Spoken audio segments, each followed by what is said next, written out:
Tipper వాహనం మృత్యు శకటంగా మారి ప్రయాణికుల ప్రాణాలను బలి తీసుకుంది. అతివేగంగా దూసుకొచ్చి మృత్యు ఘంటికను మోగించింది. కుటుంబాలను చిన్నాభిన్నం చేసింది. రంగారెడ్డి జిల్లా మీర్జాపూర్ దగ్గర జరిగిన ఘోర ప్రమాదంలో 19 మంది ప్రయాణికులు చనిపోగా చాలా మందికి గాయాలయ్యాయి. మృతదేహాలకు పోస్టుమార్టం చేసి కుటుంబ సభ్యులకు అప్పగించారు అధికారులు. గాయపడిన వారికి చేవెళ్ల, ఉస్మానియా హాస్పిటళ్లలో ట్రీట్మెంట్ అందిస్తున్నారు.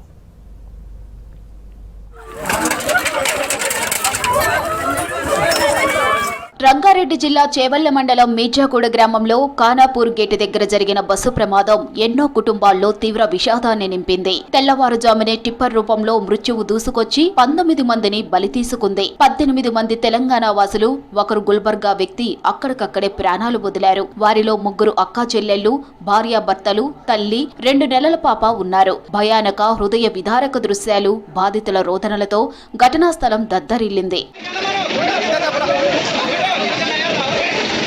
తెల్లవారుజామున 4:30కు తాండూరు బస్సు డిపోకు చెందిన ఎక్స్ప్రెస్ బస్ సుమారు 70 మంది ప్రయాణికులతో హైదరాబాద్ బయలుదేరింది. ఖానాపూర్ గేటు దగ్గరకు రాగానే కంకర్ లోడుతో వెళ్తున్న టిప్పర్ వాహనం బస్సును ఒకవైపు నుంచి ఢీకొట్టి బస్సుపై పడిపోయింది. దీంతో కంకర మొత్తం బస్సు అంతా నిండిపోయింది. బస్సులో ఒకవైపు కూర్చున్న ప్రయాణికుల్లో దాదాపు అందరూ చనిపోయారు. Bus driver Dastagiri, lorry driver Akash కూడా మరణించారు. బస్ కండక్టర్ రాధాతో పాటు చాలా మందికి తీవ్ర గాయాలయ్యాయి. కంకర నడుములోతు వరకు నిండటంతో ప్రయాణికులు దాని నుంచి బయటపడలేక నరక యాతన అనుభవించారు. ఉస్మానియా, గాంధీ, చేవెళ్ల ప్రభుత్వ హాస్పిటల్ నుంచి వైద్య బృందాలు ఘటనా స్థలంలో బాధితుల వివరాలు నమోదు చేసుకున్నారు. గాయపడిన వారికి అత్యవసర వైద్యం అందించారు.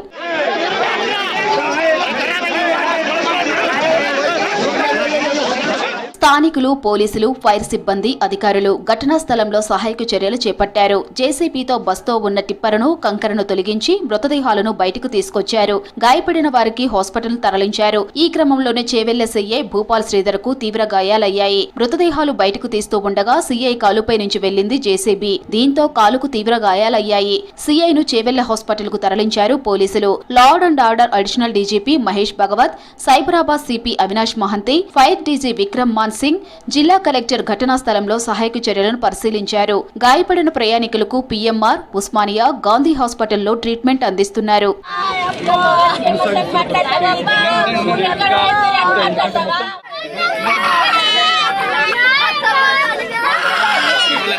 టిప్పర్ అతివేగంగా వచ్చి బస్సును కుడివైపు నుంచి ఢీకొట్టిందని చెప్పారు ప్రత్యక్ష సాక్షి, బస్సులో ప్రయాణించిన వ్యక్తి నరసింహులు. తాను అంతారం గ్రామంలో 6 గంటలకు బస్సు ఎక్కానని, మీర్జాగూడ దగ్గర ప్రమాదం జరిగిందని తెలిపాడు. టిప్పర్ ఢీకొనడంతో బస్సు అద్దాలు పగిలి కంకర లోపలకు వచ్చిందన్నారు. దీంతో కుడివైపు ఉన్న వాళ్లంతా చనిపోయారన్నారు. నిమిషాల్లోనే అంతా జరిగిపోయిందని ఆవేదన వ్యక్తం చేశారు నరసింహులు. 6:30కి నేను చెవిలకు వస్తున్నా. 70 నుంచి 80 మంది ఉంటారు.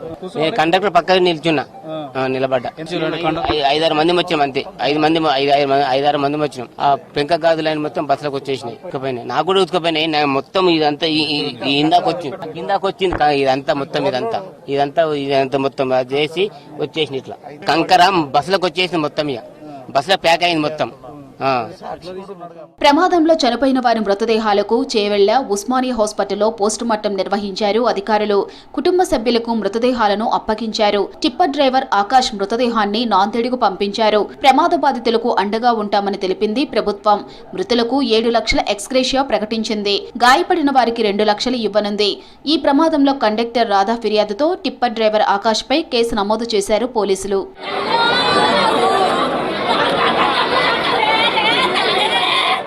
వెళ్లొస్తామంటూ ఇంటి నుంచి బయలుదేరి తిరిగి రాని లోకాలకు వెళ్లిపోయారు. టిప్పర్ ప్రమాదంలో కంకరలో కూరుకుపోయి బయటకు రాలేక విలవిల్లాడుతూ ప్రాణాలు వదిలారు. ఒకేసారి 3 తోడబుట్టిన వారు అనంత లోకాలకు చేరారు. కంకరలో మునిగిపోయిన తన 3 నెలల చిన్నారిని కాపాడుకునే ప్రయత్నంలో తాను విఫలమై మరణముడికి చేరిందో తల్లి. ఇలా ఒక్కొక్కరిది ఒక్కో విషాద గాథ.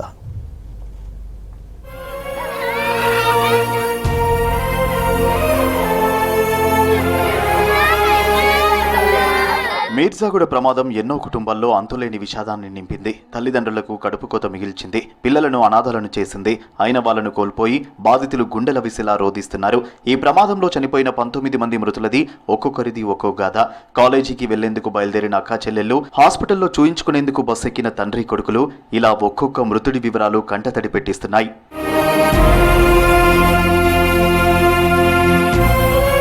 మీర్జాగూడ బస్సు ప్రమాదం ఒకేసారి ముగ్గురు అక్కాచెల్లెలను బలి తీసుకుంది.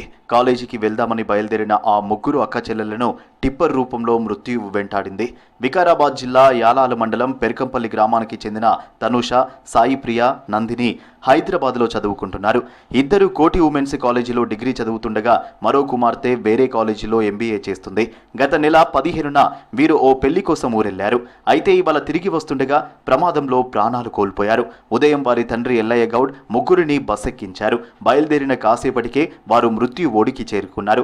ముగ్గురి మరణంతో వారి కుటుంబ సభ్యులు గుండెల విసేలా రోదించారు.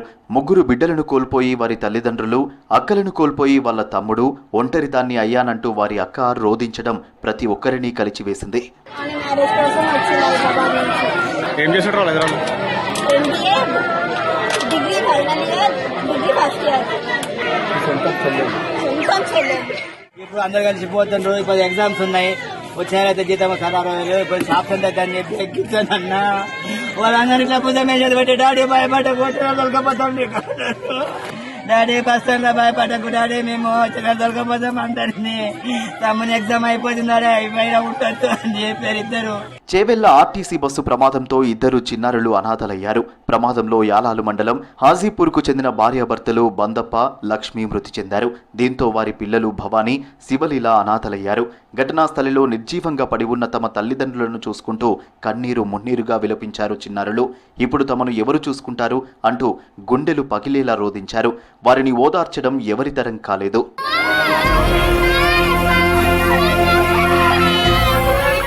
ఆర్టీసీ బస్సు ప్రమాదంలో చిన్నారి మృతి ఘటన జనం హృదయాన్ని కలిచివేసింది. తల్లి ఒడిలోనే 3 నెలల చిన్నారి మృత్యు ఒడికి చేరింది. తల్లితో పాటే ప్రాణాలు విడిచింది. కంకరలో కూరుకుపోయిన తల్లి, బిడ్డ మృతదేహాలను బస్సులో నుంచి బయటకు తీసి రోడ్డుపై ఉంచిన తీరు అందరినీ కంటతడి పెట్టిస్తోంది.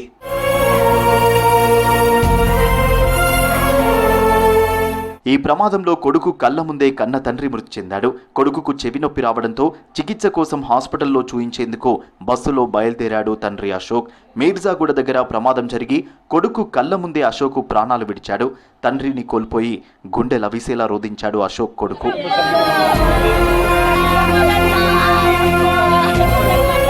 క్షేమంగా బస్సెక్కిన తమ కుటుంబ సభ్యులు విగత జీవులుగా మారడంతో మృతుల బంధువులు కన్నీరు మున్నీరవుతున్నారు. బరువెక్కిన గుండెలతో దిక్కుతోచని స్థితిలో శోకసంద్రంలో మునిగిపోయారు. బాధితులకు ధైర్యంగా ఉంటామని, అన్ని విధాలా అండగా ఉంటామని వారికి భరోసా ఇచ్చారు నేతలు.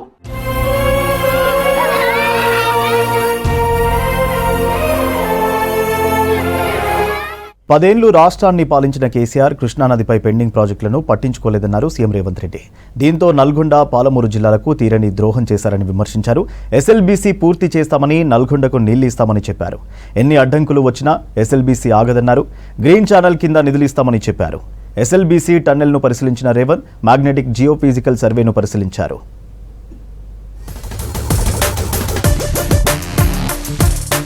ఎన్ని అడ్డంకులు వచ్చినా ఎస్ఎల్బీసీ ప్రాజెక్టు డెడ్లైన్లోగా పూర్తి చేస్తామన్నారు సీఎం రేవంత్ రెడ్డి. 1983లో మంజూరైన ఎస్ఎల్బీసీ ప్రాజెక్టు ఇప్పటికీ పూర్తి కాకపోవడం బాధాకరమన్నారు. నాగర్ కర్నూలు, మన్నెవారిపల్లిలో పర్యటించిన ముఖ్యమంత్రి ఎస్ఎల్బీసీ టన్నెల్ ప్రాంతాన్ని పరిశీలించారు. ఎన్జీఆర్ఐ అధికారులతో కలిసి భూమి పొరల్లోని స్వరూపాన్ని సీఎం పరిశీలించారు. ఎన్జీఆర్ఐ శాస్త్రవేత్తల ఆధ్వర్యంలో మ్యాగ్నెటిక్ జియోఫిజికల్ సర్వే నిర్వహించారు. భూమిలో 1000 మీటర్ల వరకు జియోలాజికల్ డేటా సేకరించనుంది. ఈ రిపోర్టు వారం రోజుల్లో సీఎం రేవంత్ రెడ్డికి అందించనున్నారు ఎన్జీఆర్ఐ అధికారులు. టన్నెల్ 1 దాదాపుగా 42-43 కిలోమీటర్లు, టన్నెల్ 2 8 నుంచి 9 కిలోమీటర్లు. దీనికి సంబంధించిన రిజర్వాయర్లు వీటన్నిటిని కూడా 2004లో మంజూరు చేసి 2005లో టెండర్లు పిలిచిండ్రు. తెలంగాణ రాష్ట్రం వచ్చిన తర్వాత చంద్రశేఖరరావు గారు 10 సంవత్సరాలు ముఖ్యమంత్రిగా ఉండి కనీసం 10 కిలోమీటర్ల టన్నెల్ను కూడా పూర్తి చేయలేకపోయిండు. సంవత్సరానికి 1 కిలోమీటర్ కూడా ఈ టన్నెల్ పూర్తి చేసి ఉంటే ఎప్పుడో ఈ ప్రాజెక్టే పూర్తి అయిపోయి నల్గొండ జిల్లాకు ఫ్లోరైడే కాకుండా సాగునీరు, తాగునీరు అన్ని సమస్యలు పరిష్కారం అయి ఉండేవి. రాజకీయ దురుద్దేశంతోనే ఎస్ఎల్బీసీ ప్రాజెక్టును కేసీఆర్ పట్టించుకోలేదని ఆరోపించారు సీఎం రేవంత్ రెడ్డి. ఈ ప్రాజెక్టు పూర్తయితే నల్గొండకు 30 టీఎంసీలు రూపాయి ఖర్చు లేకుండా తీసుకెళ్లొచ్చన్నారు. కేసీఆర్ నిర్వాకం వల్లే నేడు ఏపీ మన ప్రాజెక్టులపై అభ్యంతరాలు చెప్తోందని ఆరోపించారు రేవంత్. హరీష్ రావు చిల్లర మాటలు మానుకోవాలని సూచించారు.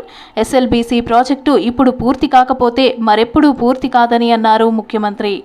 అనా పైసా ఖర్చు లేకుండా నీళ్లు అవలీలగా నల్గొండ జిల్లాకు 30 టీఎంసీలు 3 లక్షల ఎకరాలకు నీళ్లు తీసుకుపోవడానికి ₹1 ఖర్చు లేకుండా గ్రావిటీతోటి ఈరోజు కూడా పెరిగిన అంచనాలు 20 ఏండ్ల తర్వాత లెక్కేస్తే కూడా 4,600 కోట్ల రూపాయలతోని ప్రాజెక్టు పూర్తవుతుంది. 30 టీఎంసీలు 3 లక్షల ఎకరాలకు మనము గ్రావిటీ ద్వారా నీళ్లు ఇచ్చుకున్న ప్రాజెక్టును దుర్మార్గమైన ఆలోచనతోని రాజకీయపరమైన ద్వేషంతో నల్గొండ జిల్లాకు మహబూబ్నగర్ జిల్లాకు చంద్రశేఖరరావు గారు తీరని అన్యాయం చేశారు. గత 10 ఏళ్లలో సాగునీటి ప్రాజెక్టు కాంట్రాక్టర్లకు కేసీఆర్ ప్రభుత్వం 1,86 కోట్లు చెల్లించిందన్నారు రేవంత్. ఆ మొత్తంలో కాళేశ్వరం కాంట్రాక్టర్లకే 1,06 కోట్లు చెల్లించారని చెప్పారు. గత 10 ఏళ్లలో ఏపీ ప్రభుత్వం కృష్ణానదిపై ఎన్నో ప్రాజెక్టులు పూర్తి చేసిందని, తెలంగాణలో మాత్రం కేసీఆర్ ఏ ఒక్కటి పూర్తి చేయలేదన్నారు.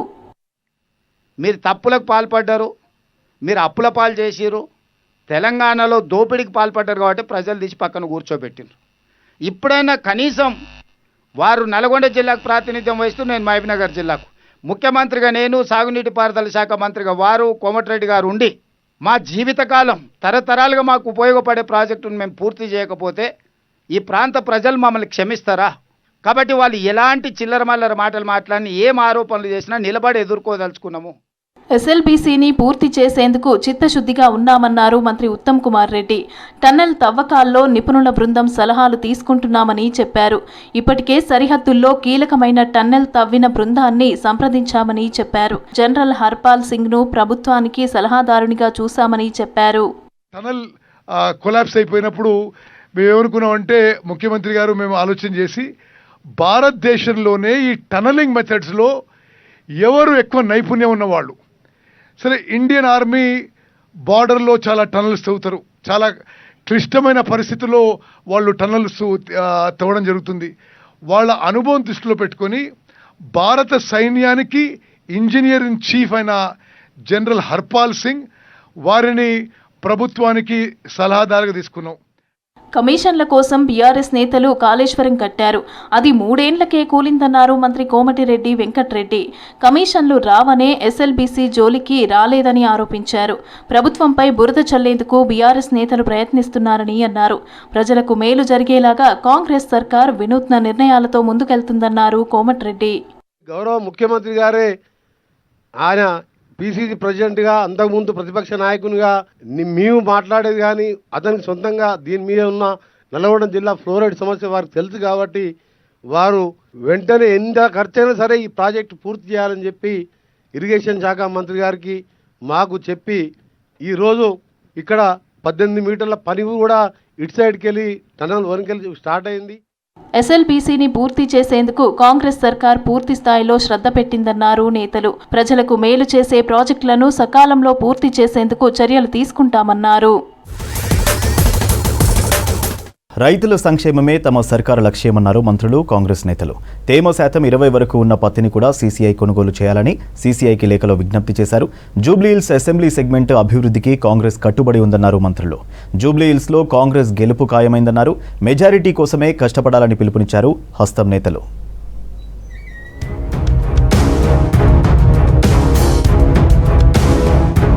సింగరేణి సంస్థ తన వ్యాపార విస్తరణ చర్యల్లో భాగంగా పలు పరిశోధనా సంస్థలతో అవగాహన ఒప్పందం కుదుర్చుకుంటోంది.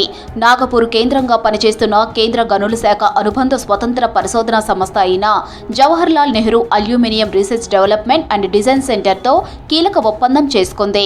కీలక ఖనిజాలు, రేర్ ఎర్త్ ఎలిమెంట్స్ ఉనికి, విస్తరణ తదితర అంశాలను శాస్త్రీయంగా విశ్లేషించి సమాచారం అందించడానికి జాతీయ, అంతర్జాతీయ స్థాయిలో కలిసి పనిచేసేందుకు ఒక ఒప్పందం చేసుకుంది. హైదరాబాద్ సింగరేణి భవన్లో 2 సంస్థల ప్రతినిధులు ఒప్పంద పత్రాలపై సంతకాలు చేశారు.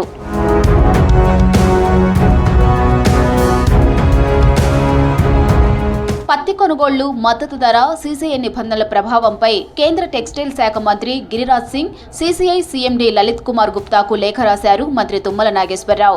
రైతుల ప్రయోజనాలను దృష్టిలో పెట్టుకుని సీసీఐ నిబంధనలు మార్చాలని లేఖలో కోరారు.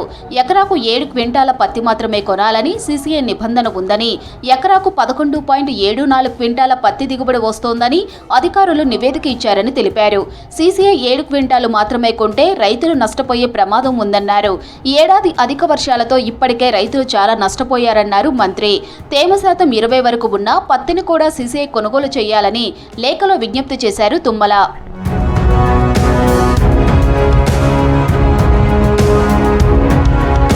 జూబ్లీహిల్స్ అసెంబ్లీ సెగ్మెంట్ పరిధిలోని షేక్పేట్లో సమస్యల పరిష్కారానికి కృషి చేస్తామన్నారు మంత్రి వివేక్ వెంకటస్వామి. ఇప్పటికే చాలా పనులు చేశామన్నారు. ఇంకా చేయాల్సినవి కొన్ని ఉన్నాయన్నారు. ఆ పనులను కూడా త్వరలోనే పూర్తి చేస్తామన్నారు. జూబ్లీహిల్స్ ఎన్నికల్లో అభివృద్ధి చేసే కాంగ్రెస్కే ఓటు వేయాలన్నారు. బీఆర్ఎస్ కు ఓట్లు వేస్తే బీజేపీకి వేసినట్లే అన్నారు వివేక్. టోలీ చౌకీ, జానకీనగర్లో మైనారిటీ నేతల సమావేశంలో పాల్గొన్నారు మంత్రులు వివేక్, అజారుద్దీన్, పార్టీ నేతలు. बीआरएस को सपोर्ट करने के वास्ते वीक कैंडिडेट को लगाए. कल भी अनाउंस किया है बीजेपी वाले कि हम लोग उतना सीरियस नहीं ले रहे, हम लोग कॉन्टेस्ट में नहीं है, हमारे वोट पूरे बीआरएस को जाएंगे बोल के. तो ये बार भी आप लोग सोचना चाहिए, ये बार कोई टीआरएस को वोट डाले, बीआरएस को वोट डाले तो वोट जाएगा किसको? बीजेपी को जाएगा. तो आप लोग ये एक दृष्टि में रख लीजिए कि बीआरएस और बीजेपी दोनों एक ही है. సంగారెడ్డి జిల్లా కొల్లూరు డబుల్ బెడ్రూమ్ కాలనీ వాసులకు ఎలాంటి ఇబ్బంది లేకుండా చూడాలని సీఎం రేవంత్ రెడ్డి తమకు చెప్పారన్నారు మంత్రులు దామోదర, పొంగిలేటి శ్రీనివాసరెడ్డి. ఆర్థిక పొడిదుడుకులు ఉన్న పేదల అభ్యున్నతే లక్ష్యంగా ప్రభుత్వం పనిచేస్తుందన్నారు. కాలనీ మొత్తానికి ప్రహరీ ఏర్పాటు చేస్తామన్నారు మంత్రులు. సంగారెడ్డి జిల్లా కొల్లూరు డబుల్ బెడ్రూమ్ కాలనీ దగ్గర నూతన పాఠశాల భవనం, వివిధ అభివృద్ధి పనులకు శంకుస్థాపన చేశారు మంత్రులు దామోదర, పొంగులేటి. 6 పడకల ప్రైమరీ హెల్త్ సెంటర్ సంక్రాంతి లోపే ఇనాగరేట్ చేయబోతున్నాం. 17 మంది సిబ్బంది, డ్రగ్స్, సంక్రాంతి లోపు ఇనాగరేషన్. ఆనాటి నుంచి కాంగ్రెస్ ఒక ఆలోచన విధానం ఏ రకంగా ఉంటుందంటే పేదవానికి ప్రమాణాలతో కూడిన విద్య, ఆరోగ్య భద్రత అనేది మాది అని ఇప్పుడు కాంగ్రెస్ పార్టీ భావిస్తుంది. ఈ ప్రభుత్వానికి ఒక చిత్తశుద్ధి ఉంది. విద్యకి, వైద్యానికి సామాన్య ప్రజలు ఎక్కడా ఇబ్బంది పడొద్దని, ఎన్ని ఇబ్బందులున్నా, ఎన్ని కష్టాలున్నా, రాష్ట్ర ఆర్థిక పరిస్థితి అనేక ఒడదొడుగులున్నా వాటన్నిటినీ అధిగమించి విద్యకి, వైద్యకి సామాన్య ప్రజల రాష్ట్ర వ్యాప్తంతో పాటు మన కొల్లూరు కాలనీలో నివసించే వాళ్ళు కూడా ఇబ్బంది పడొద్దన్నది ప్రభుత్వానికి చిత్తశుద్ధి ఉంది. చేపలను ప్రజల ఆహారంలో భాగస్వామ్యం చేసుకునేలా ప్రచార ప్రణాళికలు రూపొందించాలన్నారు మంత్రి వాకిటి శ్రీహరి. గతంలో ఎన్నడూ లేని విధంగా చేప పిల్లల పంపిణీకి ప్రభుత్వం 123 కోట్ల రూపాయల బడ్జెట్ కేటాయించడం జరిగిందన్నారు. నవంబర్ చివరికల్లా చేప పిల్లలు చెరువుల్లోకి చేరాలన్నారు. గత ప్రభుత్వ హయాంలో చేప పిల్లల పంపిణీలో అవకతవకలు జరిగాయన్నారు. సెక్రటేరియట్లో చేప పిల్లల పంపిణీపై కలెక్టర్లు, మత్స్యశాఖ అధికారులతో వీడియో కాన్ఫరెన్స్ నిర్వహించారు మంత్రి వాకిటి శ్రీహరి.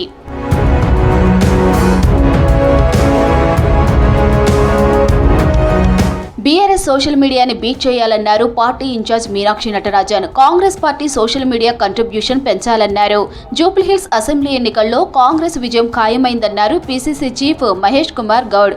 ఎన్నికల బాధ్యతలు తీసుకున్న నాయకులు నిర్లక్ష్యం చేయకుండా ప్రచారం చేయాలన్నారు. గాంధీ భవన్లో జూబ్లీహిల్స్ సెగ్మెంట్ ఇన్ఛార్జీలు, బూత్ పరిశీలకులతో బైపోల్స్పై సమీక్ష నిర్వహించారు పీసీసీ చీఫ్.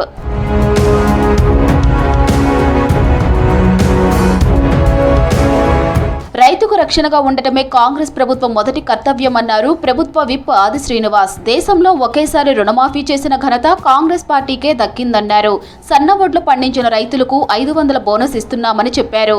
రాజన్న సిరిసిల్ల జిల్లా వేములవాడ పరిధిలోని నాంపల్లి, సంకేపల్లి, కోనరావుపేట మండలం సుద్దాలలో సీసీఐ పత్తి కొనుగోలు కేంద్రాలను ప్రారంభించారు ఆది శ్రీనివాస్. సీసీఐ సంబంధించిన అధికారుల సమావేశం, రాష్ట్ర వ్యవసాయ శాఖ సంబంధించిన అధికారులతో సమావేశం అయినప్పుడు యథావిధిగా ఈ కరీంనగర్ ఉమ్మడి జిల్లాకు సంబంధించి రైతులకు ఎలాంటి ఇబ్బంది తలెత్తకుండా ఈ వరంగల్ ప్రాంతంలో గతంలో ఏ విధంగా అయితే ఉన్నటువంటి పరిస్థితిని యథావిధిగా కొనసాగించాలని చెప్పని అధికారులకు ఆదేశాలు కూడా. అదేవిధంగా ఈ రోజు మన పాత సెంటర్ కొనసాగడం వల్ల ప్రతి రైతుకు క్వింటాల్కు 80 రూపాయల నుంచి 100 రూపాయలు అదనంగా మళ్లీ నష్టపోకుండా ఉండేటువంటి ఏర్పాటును చేయడం జరిగింది. జూబ్లీహిల్స్ బైపోల్లో గెలిపే లక్ష్యంగా ప్రచారాన్ని మరింత ముమ్మరం చేయాలని నాయకులకు సూచించింది పార్టీ హైకమాండ్. ఈ వారం రోజులు ఎవరూ నిర్లక్ష్యం చేయొద్దన్నారు పార్టీ పెద్దలు. మెజారిటీ కోసం కష్టపడాలని నాయకులకు సూచించారు నేతలు.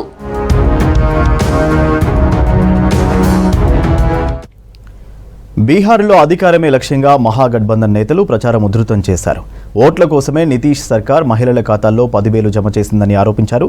20 ఏళ్లు అధికారంలో ఉండి ఏం అభివృద్ధి చేశారన్నది ఎన్డీఏ నేతలు ఎందుకు చెప్పరని ప్రశ్నించారు. నితీష్ను మళ్లీ సీఎం కావాలని ప్రధాని కోరుకుంటున్నారో లేదో చెప్పాలన్నారు ఏఐసీసీ లీడర్లు.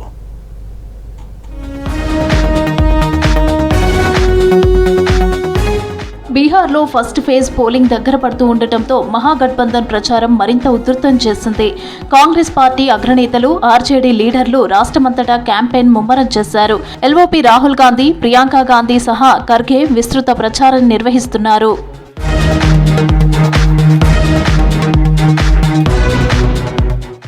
బీహార్లో ఓట్లను దృష్టిలో పెట్టుకునే నితీష్ సర్కార్ మహిళల ఖాతాల్లో 10,000 జమ చేసిందని మండిపడ్డారు ఏఐసీసీ చీఫ్ మల్లికార్జున్ ఖర్గే. బీహార్లోని రాజపాకలో ఎలక్షన్ ప్రచారం చేశారు. తర్వాత పాట్నాలో మీడియాతో మాట్లాడారు ఖర్గే. మహిళలకు 10,000 ఇవ్వాలన్న ఆలోచన 20 ఏళ్లుగా ఎందుకు రాలేదని ప్రశ్నించారు. 10,000 కాదు కదా, 10 లక్షలు ఖాతాల్లో వేసినా ప్రజలు తెలివిగా ఓటేస్తారని చెప్పారు ఖర్గే. वोट कब देना, कैसा देना, किसको देना, ये सब जानते हैं. और नीतीश जी ने 10,000 रुपये महिलाओं के खाते में डालने से मुझे वोट मिल रहा है ये समझ लें.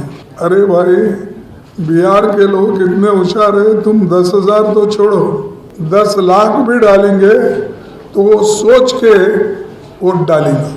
अरे भाई, आप 100 बार शपथ विधि भी किए तो भी आप रत्ती भर बिहार का उद्धार नहीं की. బీహార్లో ఎన్డీఏ కూటమి విచ్చలవిడిగా డబ్బు ఖర్చు చేస్తోందని ఆరోపించారు కాంగ్రెస్ అగ్రనేత ప్రియాంక గాంధీ. రొసేరా, సోన్ బర్సాలో నిర్వహించిన ఎన్నికల ప్రచార సభలో ప్రియాంక గాంధీ పాల్గొన్నారు. 20 ఏళ్లు అధికారంలో ఉన్న నితీష్ సర్కార్ బీహార్కు ఏం చేసిందో ఎందుకు చెప్పటం లేదని ప్రశ్నించారు ప్రియాంక గాంధీ.